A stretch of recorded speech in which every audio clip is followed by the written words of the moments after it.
we have in our continent is not only good for Africa, it is good for the rest of the world. Because we not only are driving our own growth, but we are ready to share these resources with the rest of the world. And by doing so, we will assist the rest of the world in ensuring that we move towards the net zero target that we all set for ourselves. And for Africa, renewable resources, it is not just the volume, but also the non-seasonality of our renewable energy that stands out.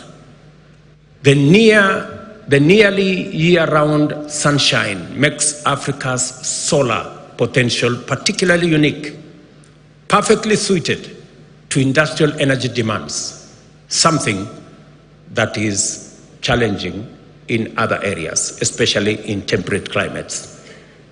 Kenya, for example, serves as a good example of what is possible. Our national grid currently operates at 3 gigawatts, with 93% of that power being renewable. Our ambition is audacious yet achievable: 100% renewable by 2030 and a 100 gigawatt grid entirely renewable by 2040. A serious challenge in bridging the investment gap in order to enable the continent meet its energy needs is the creation of demand on sufficient scale to provide incentives for appropriate private investment in energy infrastructure development. Industrial energy at scale is therefore necessary to anchor energy demand as a means of tackling the widespread energy poverty still prevalent across our continent. The numbers are stark. Nearly 600 million Africans lack access to electricity. Another 150 million grapple with unreliable power. And almost 1 billion have no access to clean cooking energy. But the abundance of our renewable resources, the possibilities offered by new technologies, and opportunities created by new climate financing offers enormous possibilities for us. We have the capability to provide reliable and cost-effective energy access to all Africans by 2030. The green transformation of both production and consumption is not optional. It is an imperative. The global demand for such solution is already gaining momentum.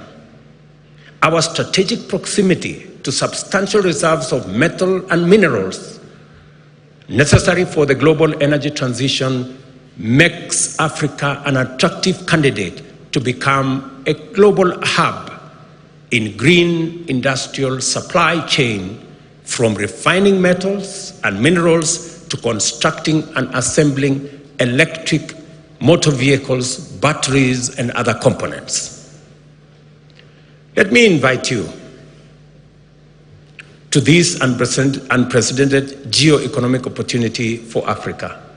We are already key players in the extraction of these minerals, but much of the higher value addition, smelting, refining, assembly, and even the production of electric motor vehicles happens elsewhere. Let's put some numbers to add perspective to what I'm saying. By 2025, the mining of battery critical minerals, nickel, lithium, cobalt, is estimated to generate some $11 billion in value. However, if we take the next step and engage in value-added activities like refining these minerals into industrial-grade metals, that value could quadruple to $50 billion. And if we consider the end-to-end value chain for electric vehicles, including the battery pack and all other components, the market value skyrockets to an astonishing $7 trillion. That is a trajectory. What today we are selling for $11 billion could be $7 trillion if we engage in the right trajectory. And that is what we are saying. And that is what Madam Josefa was saying. What these figures clearly demonstrate is that Africa can no longer afford a minimalist, short-termist, raw material-based approach. The time has come for us to break out of the shackles of low ambition. We must now begin to aim higher and strive for more and better outcomes. As we work towards capturing more economic value from these opportunities, we are not just building a resilient and prosperous continent. We are also contributing to a more balanced and stable global economy. It is the only way, ladies and gentlemen, we are going to stop the migration using rickety boats from one continent to another. It is the way that we are going to stop the negativities. We need to balance our development, and we have the assets to do it, and we have the ambition to do it, and we want to do it together.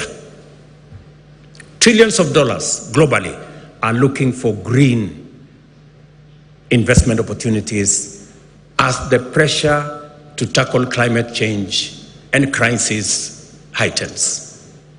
Africa holds the key to accelerating decarbonization of the global economy. It is a statement of fact. Africa holds the key to decarbonizing the global economy, whether it is industrialization, whether it's manufacturing.